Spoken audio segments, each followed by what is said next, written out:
Pues buenos días. Con esta sesión vamos a inaugurar lo que es la parte ya más técnica de este interesante seminario internacional. Quiero agradecer mucho a Emilia, por supuesto también a Osvaldo, por todo lo que es el trabajo de coordinación y de preparación de un evento de este tipo, y sobre todo porque pensaran que alguien como un perfil como el mío podría estar aquí, podría tener interés. Quiero disculparme también porque me encantaría estar aquí, Emilia lo sabía, estos 2 días con vosotros compartiendo. Me hubiera gustado también hacer una ponencia de cómo lo vemos desde el grupo de investigación nuestro, desde la gestión del patrimonio cultural, desde la línea de trabajo que llevamos en la Universidad Complutense de Madrid. Pero a la vez, pues también se nos ha juntado un poco que habla bien de la salud de este tipo de organizaciones y de simposios, que coincide con un simposio que empieza mañana, que es de ICOMOS, que, bueno, como sabéis, es una organización internacional que en este momento yo represento para el caso español, y que también va de patrimonio natural y cultural, y donde también se van a tocar temas de paisaje. Y que, bueno, pues por motivos de agenda, por eso a mí se me ha complicado un poco la mañana. Pero, sin lugar a dudas, estoy encantada de poder estar aquí con vosotros dos, con los compañeros, pasar este rato y añadir a lo que ya se ha comentado, que no es poco, sobre la importancia del paisaje, de la sal o de las oportunidades de los territorios salados, que a mí también me gusta mucho esa terminología. Me parece que cada vez nos cuesta más encuadrar, ¿no? Todo queremos ponerle como un cartel muy específico, y a veces hablar pues de territorio, de espacio, de tal, puede resultar también interesante, incluso desde la perspectiva del patrimonio cultural. Pues hoy nos toca como abrir con un par de sesiones, que la primera la iniciará el compañero Juan Martín, que viene del Laboratorio de Investigación Gastronómica Chef del Mar y que es el coordinador del I+D, del uso público y medio ambiente del grupo Aponiente. Esa es su posición actual, y antes de referirme al título de su presentación, pues su trayectoria es larga ya en temas vinculados al tratamiento medioambiental y a los espacios naturales. De hecho, se define como gestor de espacios naturales protegidos y consultor medioambiental desde 2001, ya ha llovido. Tiene numerosos títulos y posgrados, tanto internacionales, sobre gestión de medio ambiente en la Universidad de Gales, sobre derecho europeo en Sevilla, otro tipo de másteres en la Autónoma. Ha sido asesor en época reciente, en 2011-2012, en materia de medio ambiente del Ministerio de Política Territorial y Administración Pública. También ha tenido ocasión de redactar varios planes estratégicos y trabajar en espacios tan interesantes como el Espacio Natural de Doñana y otros espacios de Cataluña, de Huelva, de Sevilla, de Cádiz, con lo cual tiene una dilatada experiencia en gestión medioambiental y en tratamiento estratégico de territorio. Y bueno, como de lo que va a su ponencia, y como actualmente se dedica principalmente, ¿no?, a coordinar este laboratorio de investigación gastronómica, incluso con la creación de una empresa sobre temas de recursos turísticos y promoción en la zona de Cádiz. Sin más, voy a leer el título. Si te parece, Juan, puedes cambiar. Allí el título de su ponencia es Recuperación y puesta en valor de los territorios y paisajes salados, la gastronomía como vector de desarrollo. Tenemos como en torno a unos 40 minutos, ya no sé, porque no sé en qué hora estamos, como unos 40 minutos.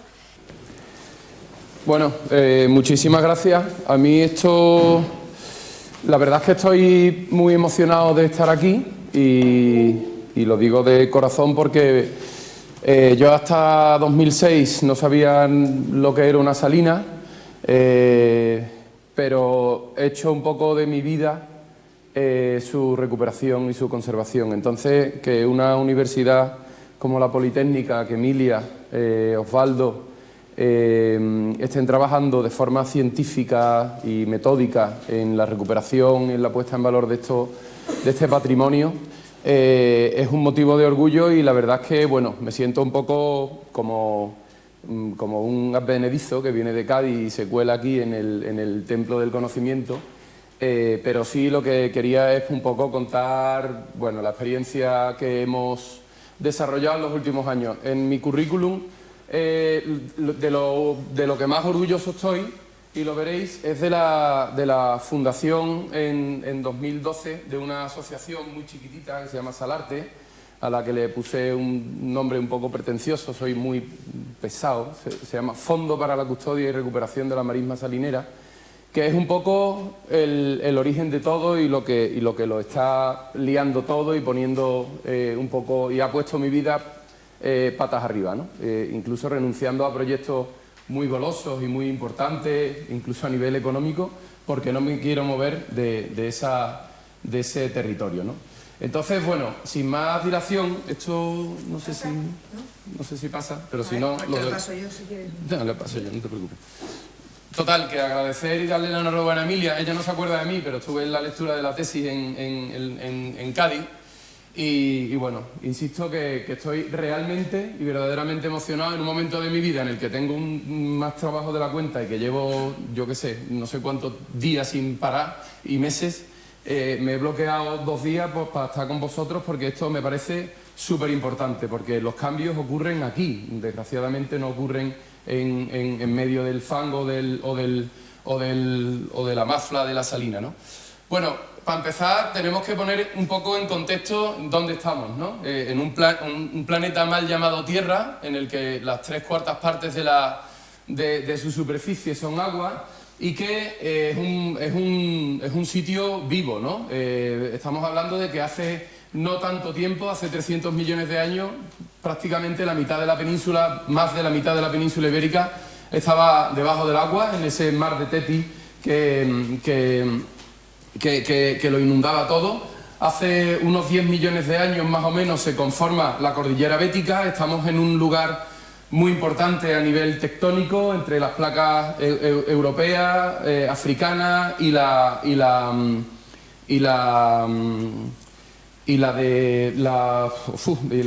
alborania. Hay 3 placas ahí que se están juntando y que están en permanente cambio y que ha hecho pues que todo se transforme, ¿no? Desde el punto de vista de la biodiversidad, de la naturaleza de los sustratos, de los suelos, de esos depósitos salinos que se fueron conformando en esas aperturas y cierres del estrecho de Gibraltar. Hace solo 5 millones de años el estrecho se unió y estaba cerrado, una cuenca depositaria, una cuenca sedimentaria que hoy sigue siendo deficitaria.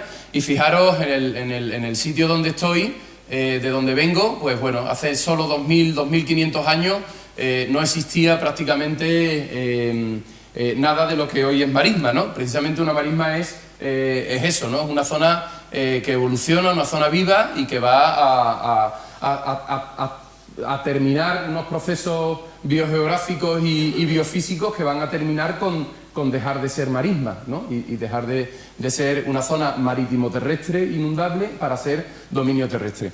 Bueno, la provincia de Cádiz, muchos la conocéis, es un lugar extraordinario, tiene 285 kilómetros de litoral hoy día y se encuentra en una encrucijada absolutamente inédita desde el punto de vista biológico y biogeográfico, ¿no? Estamos entre 2 continentes, estamos entre 2 mares, unos procesos energéticos extraordinarios que hacen, por ejemplo, pues que haya 2 masas de agua, el Atlántico y el Mediterráneo, que estén en permanente lucha. Bueno, aquí simplemente contaros que el agua del océano Atlántico, que es un agua más caliente y menos densa y menos salada, está diariamente 24 horas luchando, intentando entrar al mismo tiempo que esa cuenca mediterránea, que es un agua muy densa y muy fría, paradójicamente, está impidiendo ese movimiento y que hace pues que si hacemos como un batimétrico en el umbral de Camarinal, vemos que la roja es el agua oceánica del Atlántico, insisto, menos densa, por eso está arriba y más caliente, que está intentando entrar, y al mismo tiempo por debajo de ella sale una corriente de agua fría y densa que hace, entre otras cosas, que unida a la corriente del Golfo, hace, entre otras cosas, que el clima en el norte de Europa no sea tan duro como en el norte de Norteamérica. En Irlanda, en Escocia, en el Reino Unido,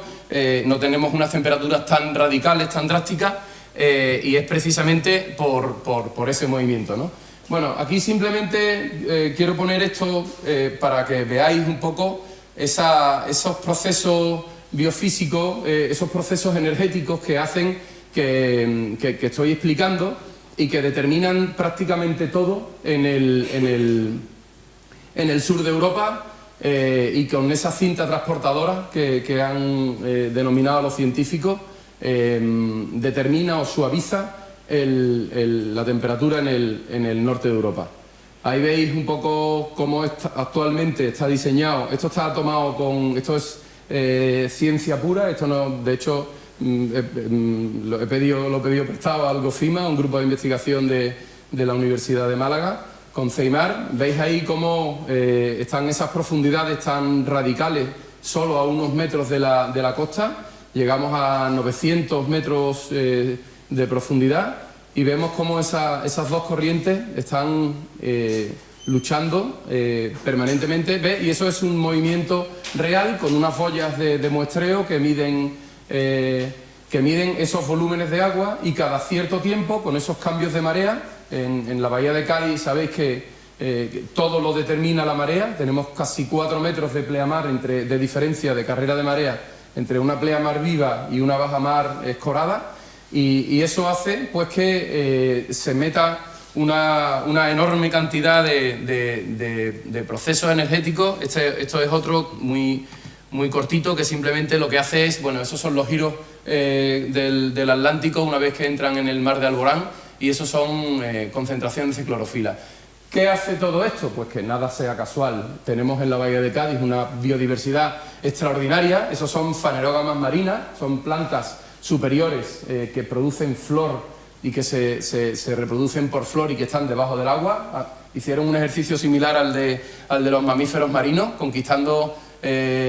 sabéis que toda la vida nació en el agua. Hay especies que conquistaron la tierra o que se adaptaron a vivir en la tierra, y una vez hecho eso volvieron al mar. Pues los delfines, las orcas y los cachalotes hicieron eso, y en el mundo de las plantas, esas fanerógamas marinas, que van a dar mucho que hablar, espero, en el futuro, son una base clave para el funcionamiento ecosistémico, para el desove de especies de interés comercial, para la fijación de sustratos, y todo eso hace, y esos movimientos de sal y esos movimientos de agua, hacen que la bahía de Cádiz fuera durante siglos un imperio económico basado casi exclusivamente en las salinas y en las pesquerías, en la explotación de la sal, que sabéis que tuvo incluso durante muchos periodos de tiempo un estanco, estuvo estancado el comercio, porque tenía un interés absolutamente estratégico para la supervivencia, para la vida diaria de millones de personas, y las pesquerías de Almadraba. Tanto es así que esa cultura de la sal se exportó al mundo. Ahí veis a la derecha la isla del Trocadero, que después os enseñaré una foto reciente, y de cómo, bueno, entre otras cosas, es lo que le da el nombre a la Plaza del Trocadero en París. Pues lo que le da nombre a la Plaza del Trocadero de París es un sitio que está abandonado y que está gestionado ahora mismo por esta pequeña ONG que fundamos. Bueno, después de todo ese imperio, que llegó a tener 170 salinas artesanales en la bahía de Cádiz, en un territorio relativamente pequeño, de unas 10.000 hectáreas, se produjo la crisis salinera. La crisis salinera en los años 70, sabéis que con la aparición de la industria del frío, pues bueno, hizo que muchos salinas se abandonaran y que cayeran en desgracia, pues esas salinas de interior tan maravillosas que gestiona y que protege Katia, esas salinas de interior que jalonan prácticamente toda la península ibérica, precisamente testigo de ese mar de Tetis, y también las salinas marinas artesanales. Siempre digo que nosotros no tenemos nada en contra de la sal industrial. De hecho, tenemos buenos amigos que los producen y además que son un orgullo, porque bueno, están haciendo un trabajo muy interesante, especialmente en la bahía de Cádiz, una familia española está construyendo nuevas salinas y tiene ahora mismo 2.500 hectáreas de salinas, pero las que están en verdadero peligro de extinción son las salinas artesanales. Esas salinas artesanales que tienen una biodiversidad, unos microhábitats y una funcionalidad ecológica mucho más allá de lo que puede suponerse para una instalación industrial, ¿no? Bueno, y ahí es donde un poco empezó todo, ¿no? Ahí es donde me enamoré yo de Cádiz, en 2006, que me llegué a gestionar esa isla esa península de los Toruños. Ahí es donde conocí a Ángel León, precisamente con una bronca, él quería pescar y le tuve que decir a la televisión española que no podía venir. Fue un vertedero, fue un prostíbulo, fue una zona de caza ilegal. En los años 70, Franco, en el 69, concretamente, puso en marcha un proyecto para desecar eso, rellenarlo y hacer lo que le llamaron la Cádiz 3 o la Venecia Atlántica. Y de hecho, pues este sendero, que hoy es un sendero, que le retiramos el asfalto, era la avenida principal de esa urbanización que era como la de Valdelagrana, venía todo para acá y que pretendía construir viviendas para 100.000 habitantes, ¿no? Bueno, ahí aprendí lo poco que sé de la salina, ahí conocí a la gente de la Universidad de Cádiz, a Alejandro Pérez Hurtado y a su grupo de investigación, y aprendí un poco pues cómo el ser humano hace unos 2.500 años, además tenemos yacimientos en Doñana muy cerquita, en las Marismillas, en los que bueno, dejó de fabricar sal provocando la evaporación forzada de agua salada, digamos, en vasijas, y aprendió, eso hace unos 2.000 años, a inundar grandes extensiones y para conseguir pues, bueno, una mejor cristalización y una mejor cosecha de sal. Lo que no sabía era que estaba generando una cantidad de microhábitats y de oportunidades para millones de especies, miles de especies, millones de ejemplares que no son capaces de vivir en una marisma inundable, en una marisma virgen como la que tenemos a la izquierda, pero sí puede vivir en un catálogo de hábitats y de microhábitats en los que se produce, pues bueno, desde fitoplancton y zooplancton hasta artemia, angulas, doradas, lubinas, robalos y un sinfín de especies piscícolas, y que además acoge a una extraordinaria biodiversidad alada, ¿no? Pero también aprendí que las salinas no solo son aves, no solo son comunidades acuáticas, sino que tienen una cultura extraordinaria, tienen un patrimonio cultural, etnográfico y histórico extraordinario. Esa foto es mía de balas de cañón en la isla del Trocadero, esa que os enseñé antes, ahí estaba el fuerte de San Luis, y bueno, también han mantenido una vinculación humana. Esos territorios salados han tenido han sido un cincel que han configurado a la sociedad actual. ¿Y qué es lo que pasa en otros lugares? Bueno, pues por eso yo siempre digo que no somos ni Quijotes ni somos excesivamente soñadores. Estamos hablando de recuperar salinas, de recuperar una cultura con criterios del siglo XXI, pero que se llevan a cabo en otros lugares, ¿no? Los franceses para mí son, pues bueno, el paradigma de lo bien hecho. Fijaros, en el 46 ya empezaron a montar una federación de cooperativas, empezaron a unirse y hoy tienen a más de 400 cooperativistas, producen un montón de toneladas, 15.000 toneladas de sal y 500 toneladas de flor. Y fijaros que facturan unos 20 millones de euros al año. En una superficie bastante más reducida que la que tiene pues, la Bahía de Cádiz o otros sitios salineros en España, ¿no? ¿Y eso cómo lo han hecho? Bueno, pues identificando marcas, con marcas de calidad, la Label Rouge, la etiqueta de Nature Progress, buscando una denominación de origen, buscando la transición de la gestión de la ley de minas o de la industria minera a la industria, a medio ambiente, para competir, por ejemplo, con otros cultivos. Y también, pues bueno, por supuesto, han empezado a hacer esas mantequillas con cristales de sal, caramelos con sal, licores y un montón de productos muy interesantes, ¿no? En Portugal tenemos muy buenos ejemplos. El Valle Salado de Añana lo pongo siempre como ejemplo porque ha sido una revolución que yo he sido testigo y que en no tanto tiempo ha hecho una apuesta pública, no solo la administración sino la sociedad, transformando ese espacio. Y después hay otros lugares, yo un poco de forma sarcástica, en Marruecos tenemos un montón de salinas y suelo decir que están muy necesitados de ayuda, pero no mucho más que nosotros, ¿no? Se siguen aterrando salinas, pero bueno, eso es un poco la idea que tenemos, ¿no? Fijaros cómo gestiona Francia la marisma salinera y cómo mantiene esa cultura viva, pero en la bahía de Cádiz tenemos 5.300 hectáreas de salinas abandonadas y eso es una realidad que a mí me parece que en el lugar con más desempleo de Europa es un lujo que no nos podemos permitir.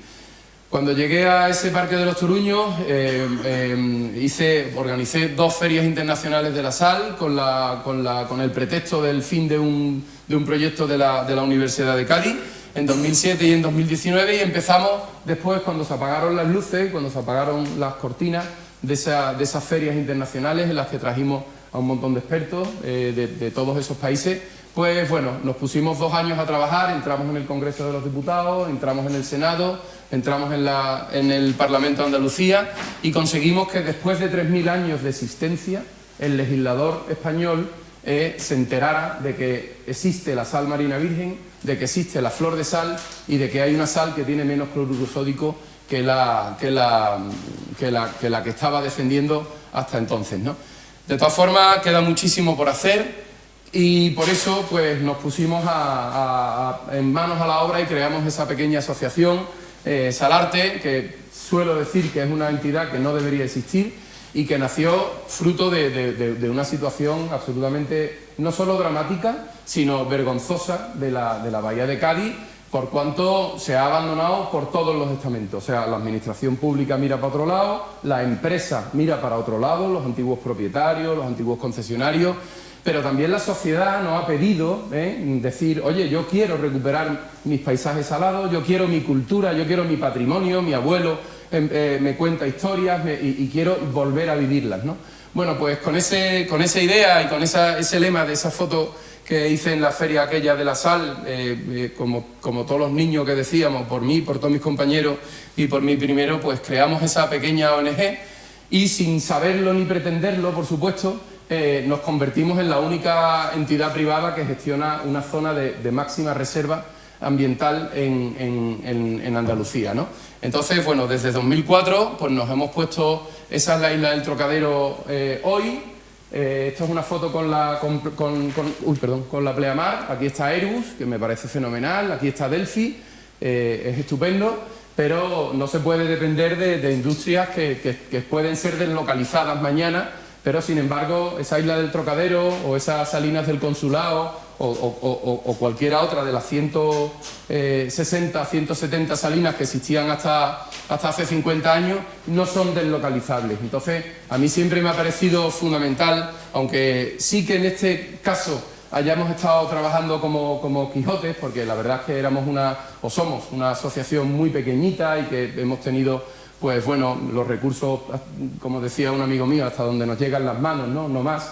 Pero sí que es verdad que por lo menos intentamos que, aunque no cambiemos las tornas, logremos parar la situación de desaparición de la salina para que las siguientes generaciones, si son un poquito más inteligentes que nosotros, un poquito más espabiladas y más consecuentes, pues sean capaces de recuperar ese patrimonio y no esté sepultado debajo de un polígono industrial, ¿no?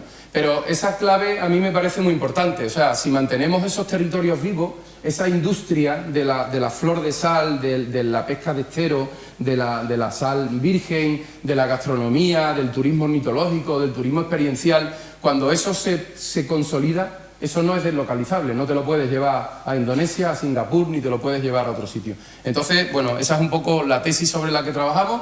En 2015 estuvimos trabajando en la Salina La Esperanza de la Universidad de Cádiz, con la que me unen lazos súper fuertes.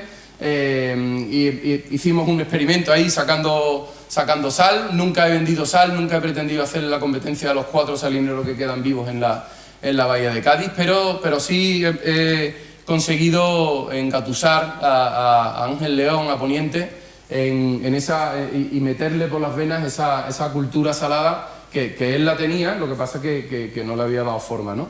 Esa es la isla del Trocadero desde otra perspectiva y con bajamar. Un sitio, pues bueno, que es fondeaderos romanos, le llamaban el Canal Prodigioso, de ahí salieron todos los barcos que iban a América durante 2 siglos. Ahí estuvo localizado el Real Consulado de Cargadores a India.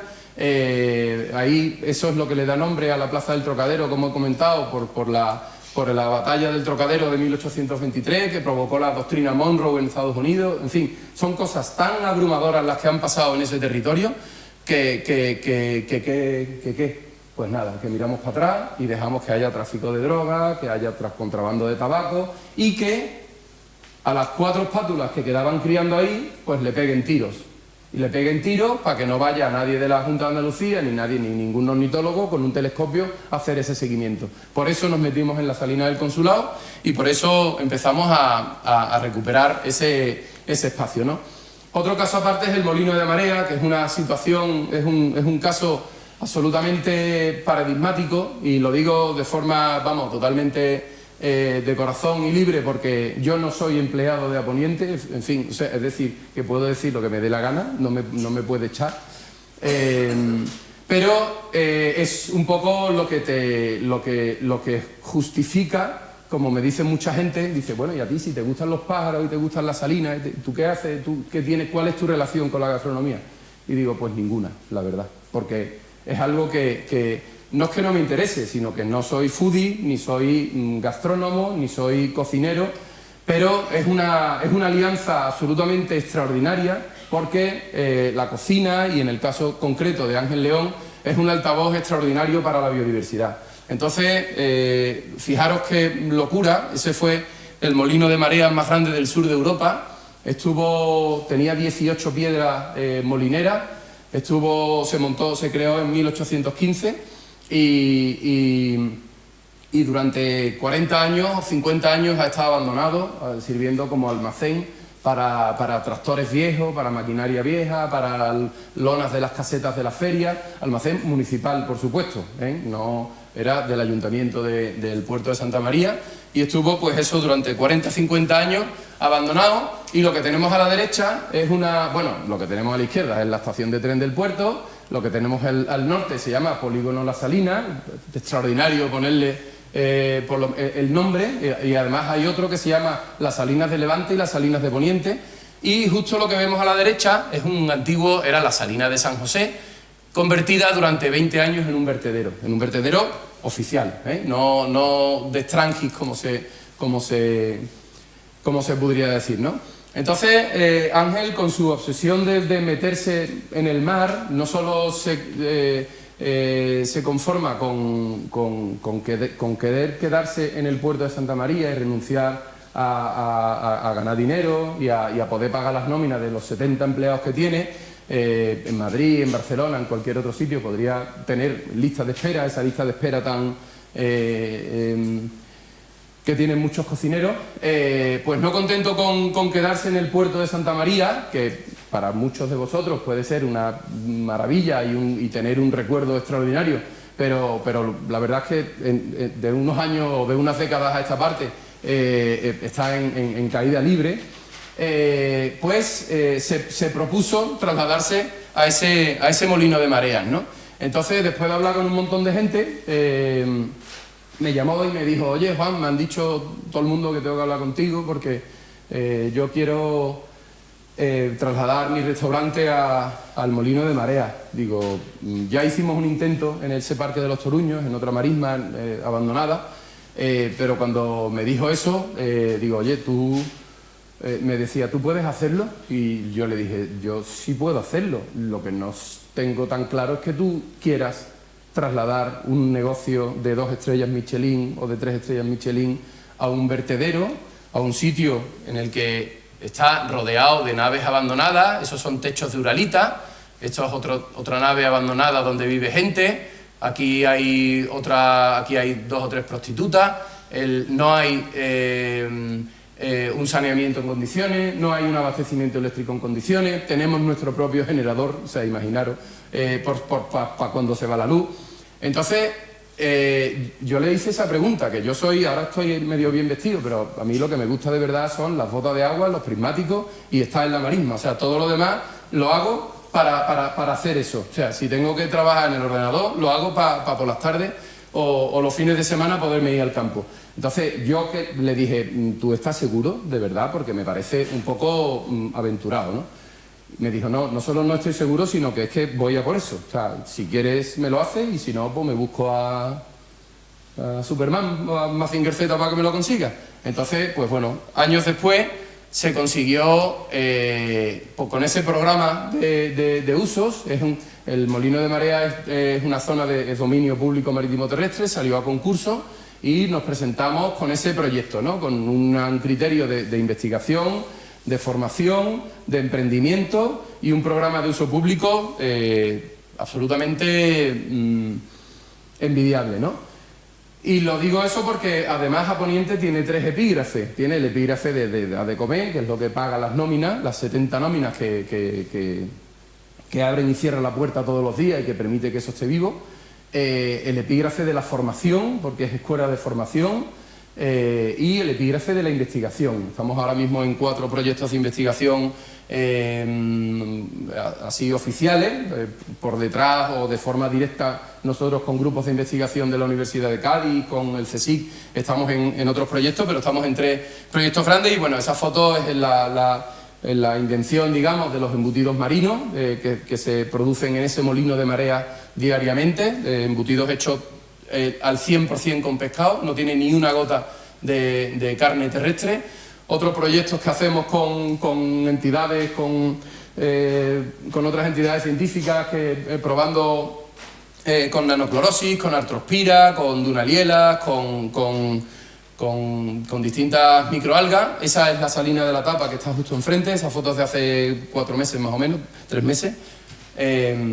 Y abundando un poco en esa estrategia, pues nos quisimos meter a restaurar ese pequeño vertedero que veis ahí de marrón y que ahí está el molino de marea y que durante 30 años pues la administración pública, insisto, ni la sociedad, se ha preocupado en cambiarle la cara, ni siquiera maquillarlo.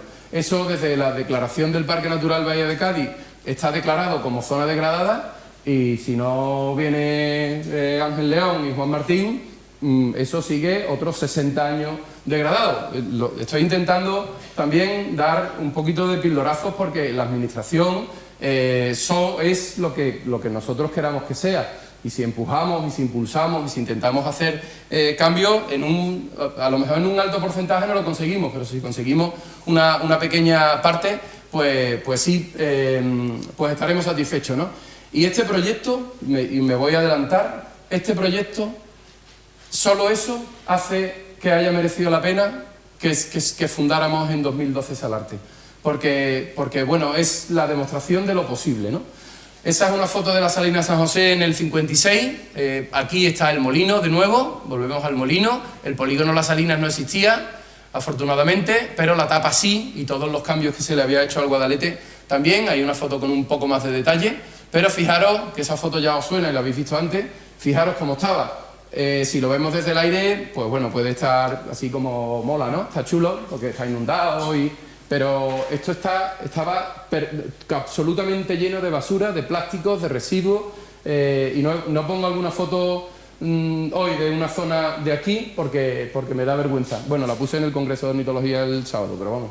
Esto que podía parecer, pues bueno, lo que hicimos fue rediseñar y redibujar la antigua Salina San José para hacer una recreación de medio natural e intentar, fijaros, esas otras hortos, estaba todo, pues bueno, ensapinado, polvero salino, como le llaman los salineros, las compuertas rotas, esta es una compuerta, esta es otra compuerta, todos los caños no funcionales y no metiendo agua, hicimos ese proyecto en 2015, después de darme vueltas por un montón de despachos y presentando mi idea o nuestro sueño, un político, un viceconsejero de Medio Ambiente, me dijo, ¿esa salina es pública? Y dije, sí.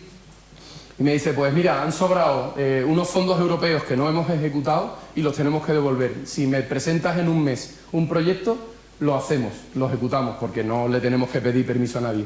Total, que otro año más me quedé sin vacaciones, hicimos ese proyecto, por supuesto tuve que contratar a un ingeniero de camino, canales y puertos para que me calculara las cotas y eso, bueno, a un ingeniero de caminos, canales y puertos y a los machacas, que son los salineros, los mariscadores que trabajan con nosotros, con Salarte y ya también con Aponiente en los proyectos de investigación en el campo, porque le decían a los ingenieros dónde tenía que ir la cota, porque esos sí que eran de verdad los que sabían a pie de campo, y sin desmejorar el conocimiento del ingeniero de camino, que es muy amigo mío y que está ahí, bueno, Antonio Silva, pero los machacas eran los que le decían dónde tenía que ir las cotas y dónde tenían que ir las compuertas, ¿no? Entonces, bueno, pues todo ese mare magnum hicimos de movimiento de máquina, de levantamientos taquimétricos y hoy, pues bueno, encontramos la salina de San José así. Obviamente perdimos una parte de superficie porque el Guadalete aquí empuja mucho, esto es una zona una zona de seno donde erosiona mucho y tuvimos que hacer un afianzamiento muy fuerte y nos retranqueamos un pelín hacia tierra adentro para que no sufriera demasiado la salina, ¿no? Pero bueno, esa apuesta por lo público hace que en el Molino de Mareas, en Aponiente, vengan 1000 niños al año de forma totalmente gratuita, por supuesto. Estamos dentro de la campaña educativa municipal y hacen 4 talleres distintos con sus cuadernos de campo. Tenemos una monitora, ahora ya un monitor que ha cambiado, contratado para atender a los niños. Ahí están los niños mostrando sus dibujos con plancton. Ellos dibujan con plancton, conocen un poco, hacen un taller de construcción, de cómo se construye la marisma con arcos de medio punto, tienen una maqueta del funcionamiento de un rodezno y de un rodete, del funcionamiento del saetín, del molino de marea. Hacen también, muelen granos de trigo con molinos de mano que hemos traído de Marruecos y hacen su propia harina, ¿no? De manera que, bueno, ahí están con el anterior jefe de I+D haciendo como una demostración. Tenemos 5 exposiciones anuales artísticas distintas en un programa, bueno, bastante, no sé si ambicioso o no, pero lo que sí queremos es no solo decir, sino demostrar que es un lugar de dominio público marítimo terrestre y que vienen no solo los niños, no solo los investigadores, no solo los centros educativos, sino que también artistas a exponer su obra, casi siempre relacionada con la sal, con el mar y con la cultura de nuestra bahía, ¿no? Y bueno, obviamente seguimos ese laboratorio, sigue trabajando. Ya decía antes, estamos ahora mismo en 3 proyectos de investigación, acabamos de terminar un retos y tenemos ahora mismo 3 proyectos en marcha, algunos con Abelló, otros con empresas de acuicultura de la zona, para intentar aprovechar, pues eso, los pescados de descarte, para aprovechar microalgas, nuevos usos estamos haciendo extracciones de grasas de origen marino, con extracción de fluidos supercríticos de microalgas, por ejemplo con la Arthrospira platensis. Y bueno, la idea es, bueno, también los azúcares de origen marino. Todo lo que yo todo esto lo cuento no para gloria de Aponiente, sino porque esa idea y esos conceptos parten de ese molino de mareas, pero todo se hace justo medio metro fuera del molino. Una vez que traspasa la pared del molino, es donde está la marisma, es donde está la salina y es donde queremos aplicar pues todo el conocimiento y todo el ímpetu posible para no solo nosotros, porque bueno, si conocierais a Ángel lo descubriríais muy rápido. Es una persona que no tiene ningún afán de protagonismo, aunque dé muy bien en cámara, es una persona bastante introvertida, es una persona que no le interesa el dinero para nada. De hecho, vamos, si le interesara el dinero no estaría en un molino de marea, porque nada más trasladarnos hubo que incrementar 20 nóminas de estar en el puerto de Santa María a irte al extrarradio, pues con esas casuísticas que ocurre en esa zona abandonada y degradada, ¿no? Pero la idea un poco es poner en valor la marisma, como nos dedicó un periódico británico, eso a Salarte, que estábamos librando una batalla por la naturaleza. Ahí estábamos colocando, esto es en la isla del Trocadero, colocando plataformas nido para la águila pescadora, y bueno, estamos ahí currando con la ayuda de estas personas y con el apoyo de Ángel. Bueno, la sede del molino de Salarte es el molino de marea, y estamos trabajando ahora en seguir difundiendo y en seguir metiendo a nuevas voluntades y a nuevas conciencias en el mundo salinero, en el mundo marismeño y en el mundo de la sal y del pescado, que es con estos despesques, que no sé si habréis oído hablar de ellos. El año pasado celebramos uno, este año celebramos otro. Es como un foro de sostenibilidad en el que Ángel, abusando de sus amigos, porque trae a 100 cocineros de estrella Michelin. Eso no están juntos ni en Madrid Fusión, ni en San Sebastián Gastronómica, ni en los congresos de Valencia, juntos en los mismos días o el mismo día para... Entonces, bueno, pues es un esfuerzo más por poner en el foco a la marisma, a la bahía, y la importancia de los océanos, como dice la UICN, que hay 1,5 millones de especies descritas en el mundo, pero la UICN estima que hay 9 millones. O sea, hay 7,5 millones de especies que están desconocidas, que no conocemos, y como dice Ángel no es nada... Yo soy cocinero, frío croqueta, y lo que me dedico es a intentar cortar bien el pescado y a que sepa rico. No somos investigadores, pero si la gastronomía puede contribuir a esa conservación, pues es lo más maravilloso que puede ocurrir, y por supuesto el motivo de que un ambientólogo o que un biólogo esté trabajando en ese equipo. Me lo decía un catedrático de ecología, Fidel Echevarría, y asesor de la Unión Europea para los océanos. Decía: mira, Juan, llevo 35 años investigando el fitoplancton marino y no se me había ocurrido en mi vida echármelo a la boca. Entonces, puede ser muy interesante esa visión de alternativa de alguien que no pretende nada, sino que está, pues bueno, obsesionado con lo que pasa en el mar, con lo que pasa en los cambios, pues puede ser muy interesante ofrecer esa otra visión. Y hoy, pues el fitoplancton marino es el primer Novel Food, que es, no sé si sabéis lo que es, que obtiene España en la historia de la Unión Europea. Un Novel Food es cómo denomina la Unión Europea a un nuevo alimento para el ser humano que no ha sido consumido nunca antes, que no se conoce, que no está dentro del acervo gastronómico ni culinario de la sociedad. Entonces, para ese proceso necesita, 4 o 5 años, un montón de pruebas, un montón de... Pues después de esa obsesión que partió de Ángel León con una manga, como la puse en una de las diapositivas anteriores, una manga de Newton, que se fue con un barco, con un barquito chico, a intentar pescar fitoplancton marino. Después de 4 horas se tiró la manga y le devolvió la manga al investigador y le dijo: esto es imposible. Pero se ha conseguido criar en cautividad, digamos, en unos tubos, en unas cámaras de inóculos, y hoy el fitoplancton marino se utiliza para un montón de procedimientos y de alimentos, ¿no? Entonces, bueno, no solo es la diversión o lo divertido del agua, de la pesca y de la sal, sino también, bueno, ese foro en el que invitamos a las mayores universidades, a las mayores, entidades de conservación de la naturaleza en España. Estuvo Sea Life, estuvo el WWF, estuvo Greenpeace, Farm África, Ecologistas en Acción, la UICN, y estuvimos debatiendo cocineros, esas ONGs ambientales y la industria alimentaria para ver qué podemos hacer para cambiar este paradigma de consumo y de atrocidades que estamos haciendo, ¿no? Entonces, bueno, ahora hemos creado una asociación y estamos trabajando, pues, en conciliar en conciliar a la industria con el peso de la gastronomía y pedirle, oye, que no se produzcan pues envases de un solo uso o ser un poco altavoz de la biodiversidad, ¿no? Y esa foto, pues bueno, le tengo mucho cariño porque a ese señor que se llama Diego Rodríguez, de la Salina del Águila,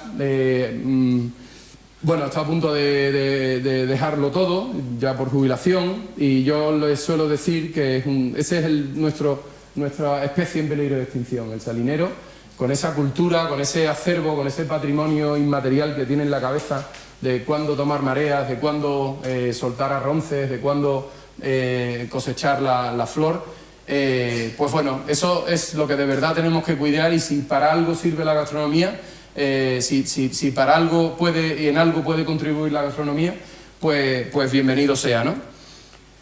Y bueno, ese es el último proyecto en el que estamos trabajando desde Salarte, bueno, ahí veis los dibujitos eso, con el molino de marea, un poco intentando difundir, y estamos haciéndolo con BirdLife Internacional y con varias entidades, con la Fundación MAVA, intentando difundir la importancia de esas pequeñas piezas de agua salobre, tanto en el interior de la península, salinas de interior como salinas marítimas y esteros, como zonas fundamentales para llevar a cabo un millar de actividades nuevas, como pueden ser, pues bueno, la producción de algas, la investigación, la pesca, el marisqueo, el cicloturismo, la producción de sal, de escamas, los criaderos de moluscos, la acuicultura, la educación ambiental.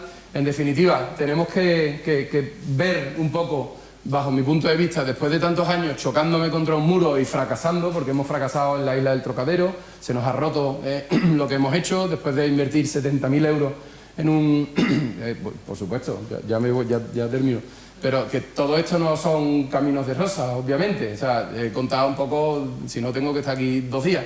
Hay fracasos estrepitosos, ¿no? Se nos han roto compuertas, nos han vandalizado, nos han robado barcos, nos han amenazado a nuestros mariscadores. En fin, estamos hablando de sitios difíciles, de sitios en los que la naturaleza manda. Suelo decir que cuando se va el sol, cuando se cae el sol, se apaga la luz hasta el día siguiente, y bueno, pues si no hay gente que la cuide, si no hay mariscadores, si no hay salineros, si no hay personas, pues bueno, cuando la luz se apaga, pues puede pasar de todo, ¿no?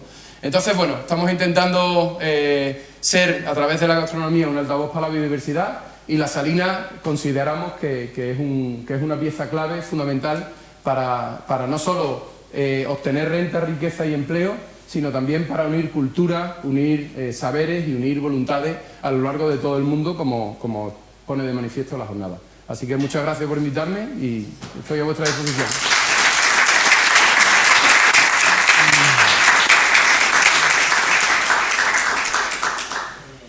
Muchas gracias, Juan. Hay 2 maneras de hacerlo. Una es que abramos un turno de preguntas ahora, que podría estar bien, u otra es hablar los 2 conferenciantes y posteriormente. Entonces, aquí la gran organizadora Emilia me recomienda que esperemos a oír a nuestro siguiente ponente, que ha decidido voluntariamente quedarse aquí sentado. Necesita, porque a lo mejor podemos encender las luces. Sí, porque lo tiene escrito. Y bueno, pues es Faustino Núñez, de Vigo, importante dato, catedrático de musicología, que ha estudiado en la Universidad de Viena y que fue director... Oh, por favor, la luz, porque si no, no vemos. Fue director musical de la compañía de Antonio Gades y también del sello Deutsche Grammophon, y además es autor de una interesante página web sobre Flamencópolis. Y finalmente es profesor habitualmente de flamenco, de flamencología, tanto en la Universidad de Cádiz como en la Escuela Superior de Música de Cataluña. Faustino nos va a hablar, como no podía ser de otra manera, con esta especialidad, acerca de la relación entre los paisajes culturales de la sal y la música española. Faustino, cuando quiera, te agradeceremos. ¿Me oís? Sí. Buenos días. Bueno, muchas gracias a Emilia por invitarme a este encuentro. Yo la sal es algo que vivo desde la musicología por el repertorio que he estudiado, sobre todo el repertorio español de tradición oral, sea el flamenco o sea la olvidada y abandonada tonadilla escénica, que es un repertorio de más de 4.000 obras que viven abandonadas, como digo, en los sótanos del cuartel del Conde Duque, aquí en Madrid, y que yo catalogué por amor al arte durante unos años después de dejar la compañía de Antonio Gades, en la que tuve la suerte de ser guitarrista de su compañía durante muchos años. Y bueno, volví a mi profesión, que es la musicología, que es lo que yo estudié en Viena, como han dicho, y en este repertorio encontré muchas veces la sal referida al salero, el salero referido a los italianos son dulces, los españoles somos salados, ¿no? Esa es un poco una realidad, ¿no? Ya lo decía Silverio. ¿Cómo cantaría aquel Silverio? Decía Lorca, ¿no?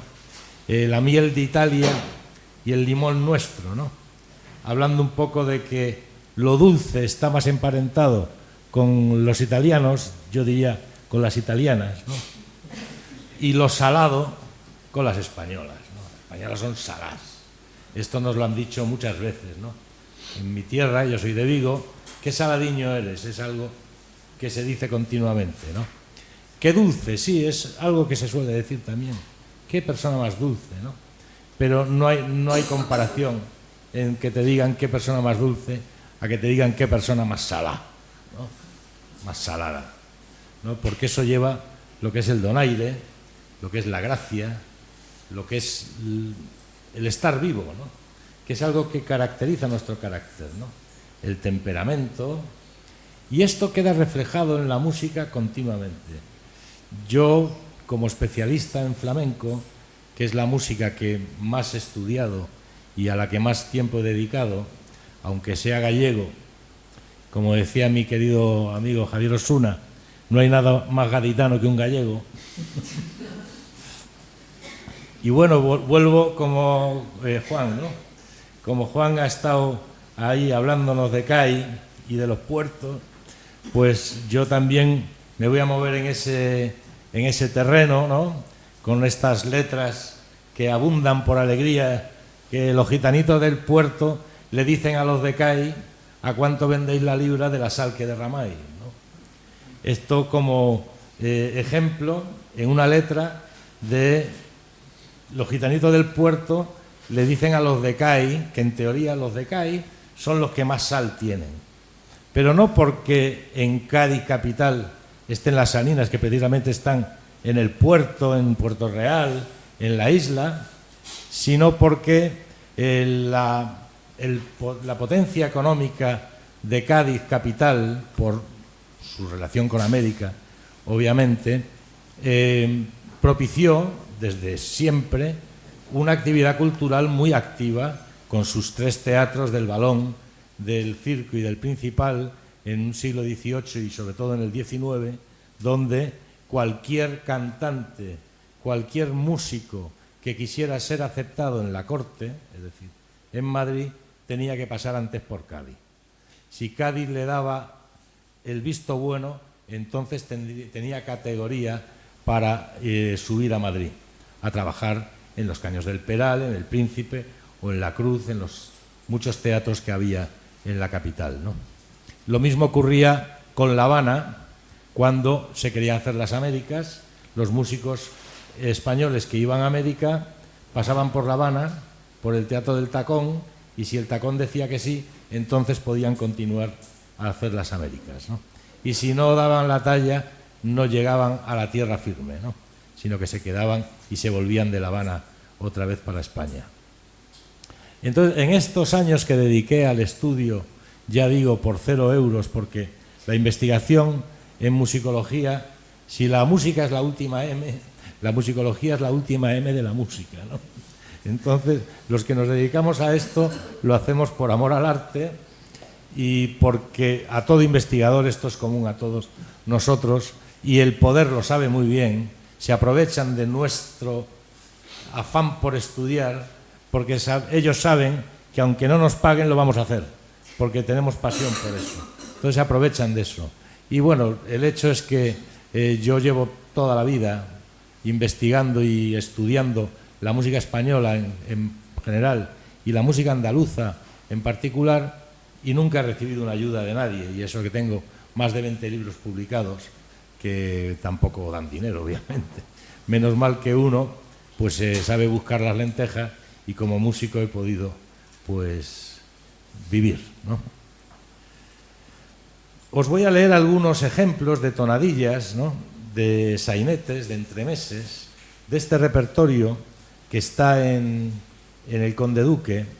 Ya digo que está abandonado. Son partituras manuscritas de todas las obras que se hicieron entre 1750 y 1820, sobre todo en los teatros de la Cruz y del Príncipe, que estaban sitos en la calle del Príncipe, que hoy ese teatro existe, que es el Teatro Español, y el Teatro de la Cruz, que ya se derribó para abrir Espocimina, que estaba en la calle de la Cruz. Y entre esos dos teatros había dos compañías que se intercambiaban cada temporada. Una estaba en un teatro, en otro.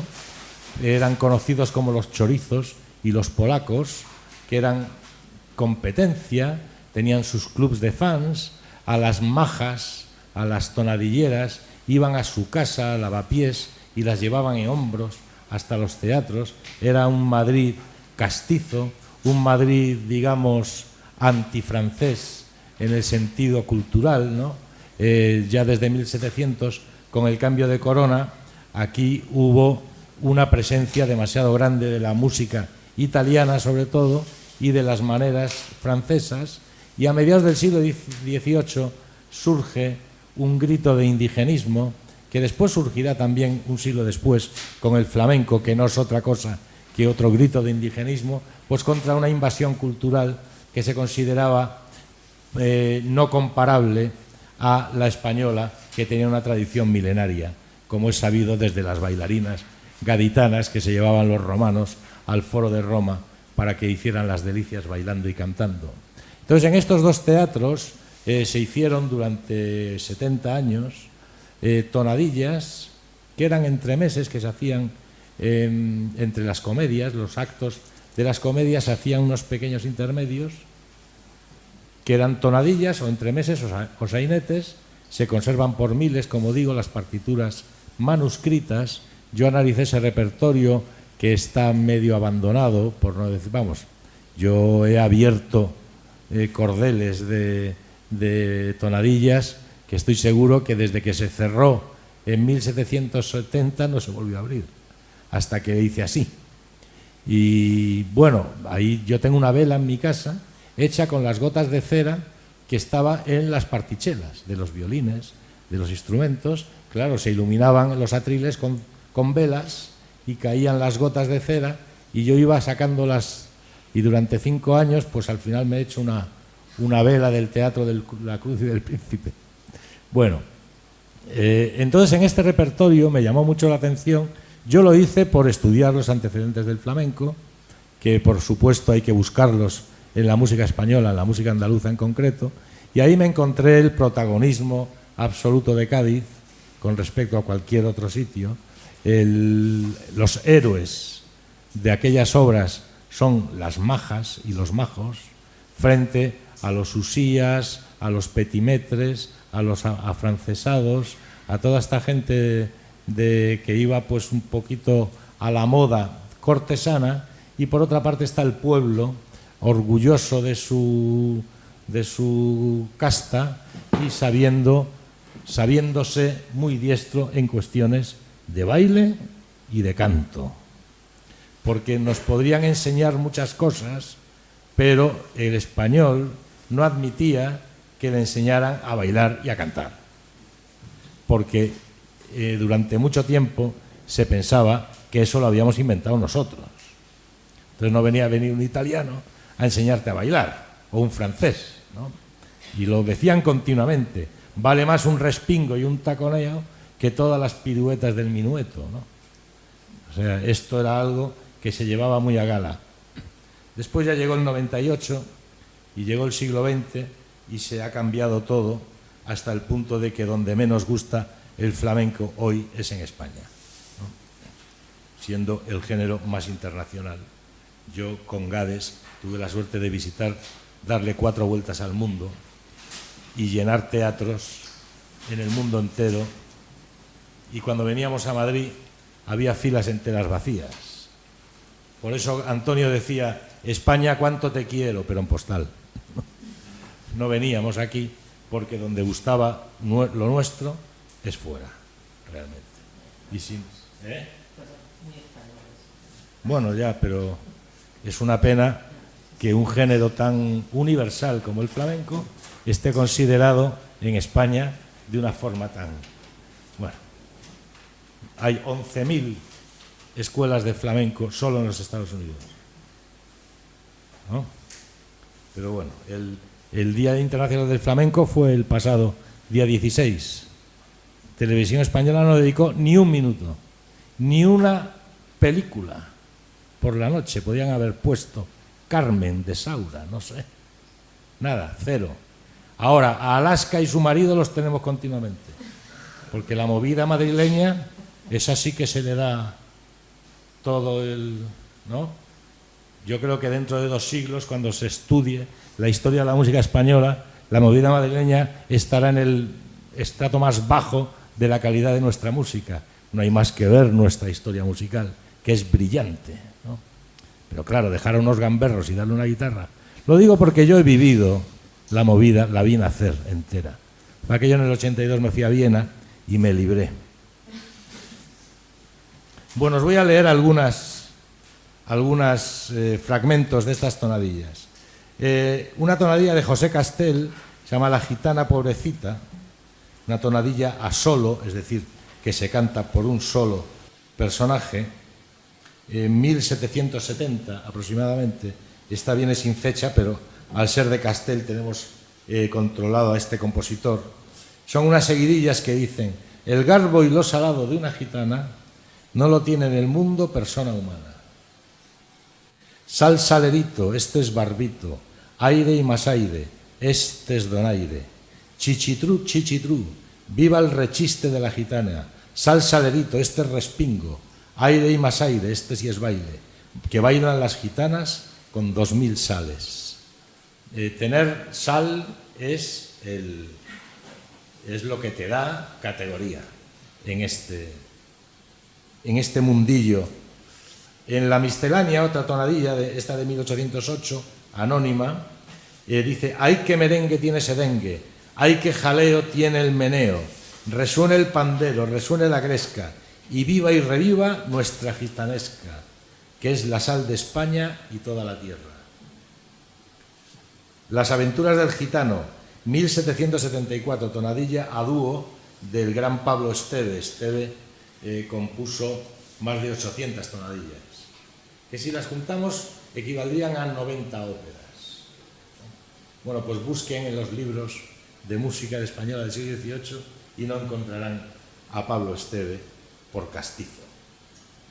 Así encontrarán grandes biografías de músicos españoles que imitaban a los italianos, pero de los músicos castizos no se habla. Y eso que no había franquismo aún. Pero es que va todo al mismo saco, sobre todo en estas épocas de ahora, ¿no? Todo lo que suena castizo parece que es de ultraderecha, ¿no?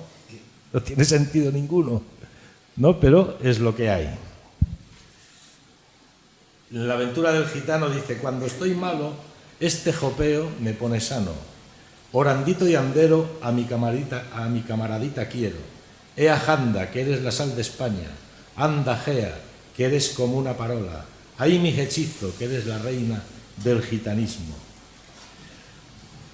Este orandito y andero se refiere a un jaleo muy antiguo, que es el jaleo del arandito, que dice: arandito y arando, rosas y lirios va derramando. Esto es el origen de lo que es la música más salada de las Españas, sin duda alguna, yo creo, que son las alegrías de Cádiz. Las alegrías es un palo del flamenco, uno de los muchos estilos que tiene el flamenco, y seguramente si hay un estilo que tiene sal y es salado, son las alegrías. Después os haré un poco del compás, porque claro, se puede decir qué música es salada. Existe una música salada. Claro, la sal tiene sabor, pero no suena, no tiene un sonido. Pues yo sí, desde este punto de vista, sí podemos decir que hay una música salada. Y cuando hablo de España, me refiero también a Hispanoamérica, porque en música somos un mismo país, una misma nación, se puede decir, un mismo conjunto cultural. O sea, lo que compartimos los españoles con los hispanoamericanos o los iberoamericanos es enorme. No hay más que ver los géneros musicales. Coges la cueca o coges cualquier género, por ejemplo, de la música chilena, y siempre tiene su paralelo con la música española. ¿Por qué? Porque somos los mismos. Yo busco Núñez en Santiago de Chile, en la guía telefónica, y seguro que hay 3 páginas, ¿no? Entonces, lo que yo no me siento es muy francés, eso sí. Ahora, mexicano me siento un montón, y chileno. Aparte que como he tenido la suerte de estar muchas veces allí, la experiencia americana es la que te hace mucho apreciar lo nuestro. Cuando cruza un español, cuando cruza el charco, regresa de otra forma. Ya ve España de otra manera. Porque, aparte de que yo siempre me he sentido muy querido y muy bien tratado allí, eso de que, españoles, no, eso es todo política, porque yo lo que he encontrado siempre ha sido cariño y he escuchado mucho más madre patria que los españoles nos cambiaban espejitos por oro, ¿no? Que también es muy recurrente. Bueno, en otra tonadilla dice: viva el chiste y el gracejo de la perla gaditana, viva la gitana, prototipo de la sal. La gitana no desde un punto de vista racial, sino la gitana como prototipo de lo español.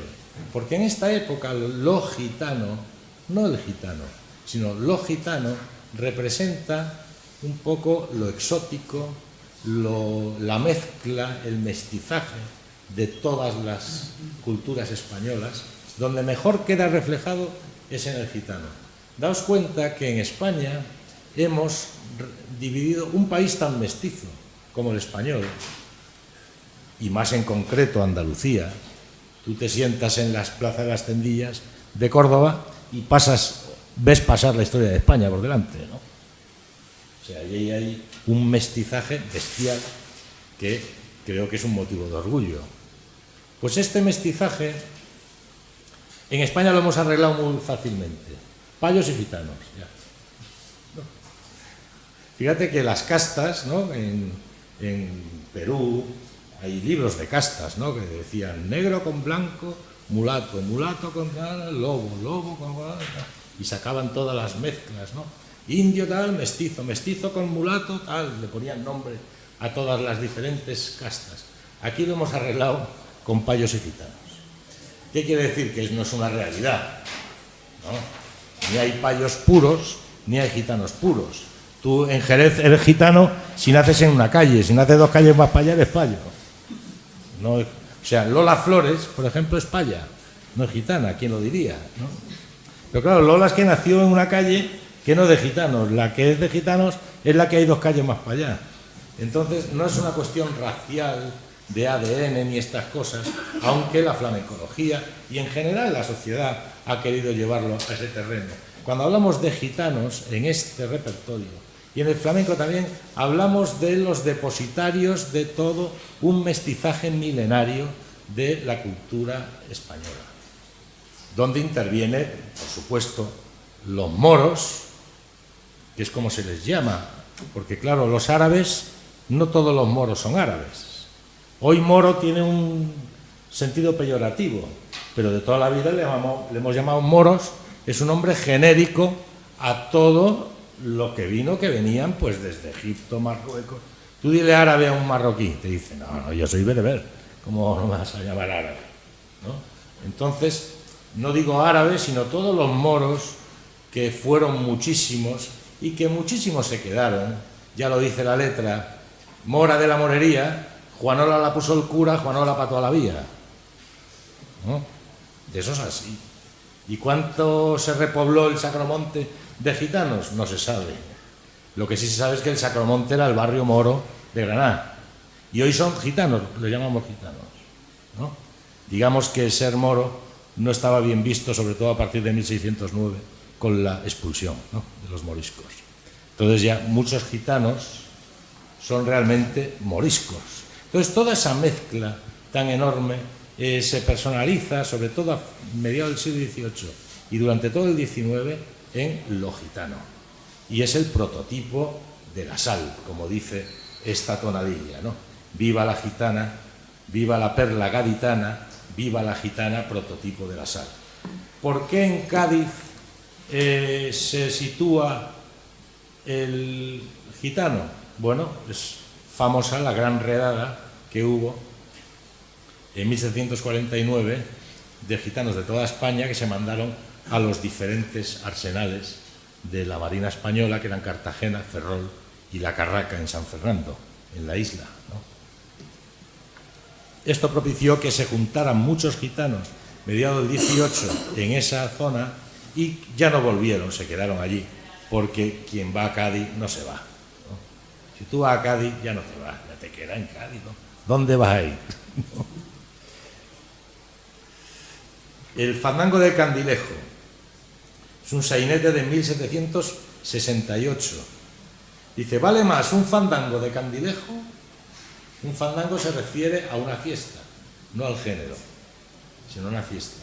Y de Candilejo es que se alumbra con candiles, ¿no? Vale más un fandango de Candilejo que todos los saraos con instrumentos. Vaya usted, cadete, con instrumentos. Y es evidente que aunque hay mucho dulce, es más sal este. Aquí vemos otra vez la comparación de los saraos con instrumentos, que se refiere obviamente a toda la música italiana que estaba en la corte, con respecto a los fandangos de candil que se hacían en las fiestas callejeras, ¿no? Entonces, aunque hay mucho dulce en los instrumentos, es más sal este, tiene más sal el fandango de Candilejo, ¿no? Y esto es, como os digo, recurrente y continuo, ¿no?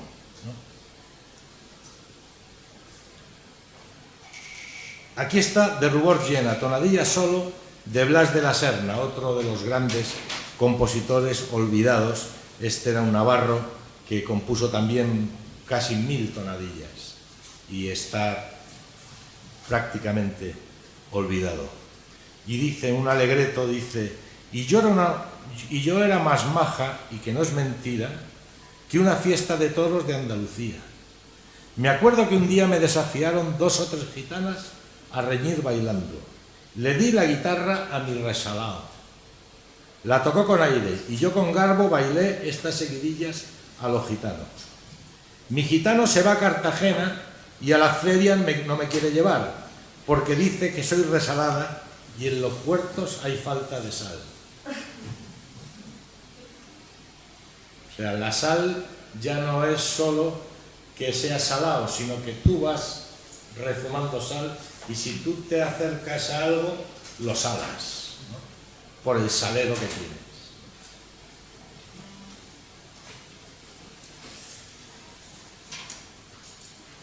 Tengo yo un real salero que sin jactancia la sal por todas las partes se le derrama.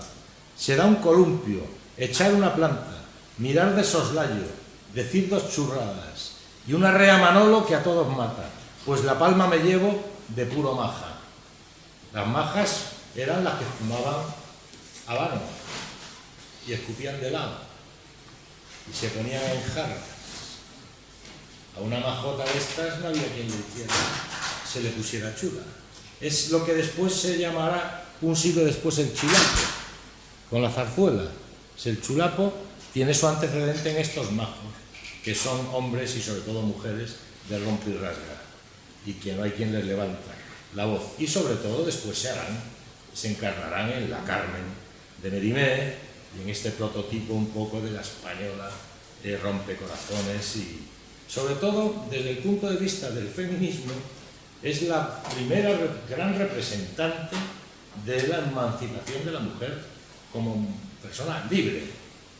Carmen, cuando Antonio Gades hace Carmen, lo hace porque representa mejor que ninguna otra mujer del teatro la libertad, la que no se deja someter ni por un militar, en este caso don José, ni por el amor de un torero, en este caso Escamillo, ¿no? Sino que ella es libre y va haciendo pues lo que considera, ¿no?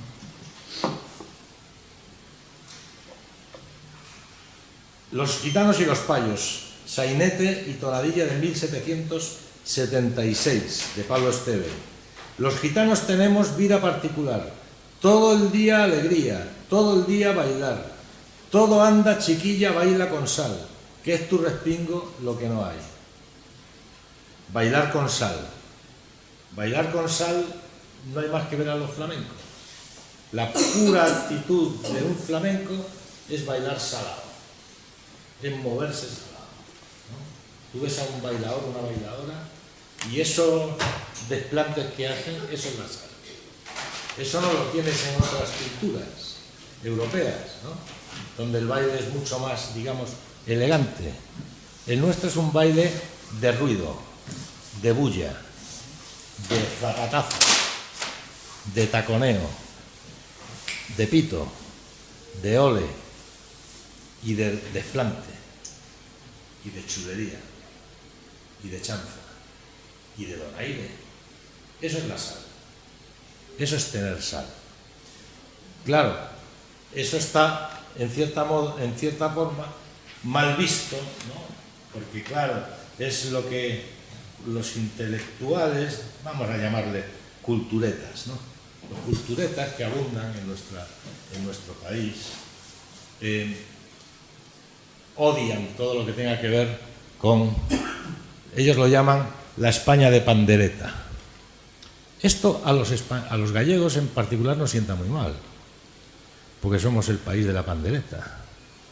Y a mí que no me toquen mal, me hablen mal de la pandereta, porque yo soy del comité defensor de la pandereta, somos gente peligrosa. A mí esto de la pandereta, la España de pandereta, ¿habrá algo más bonito que una pandereta?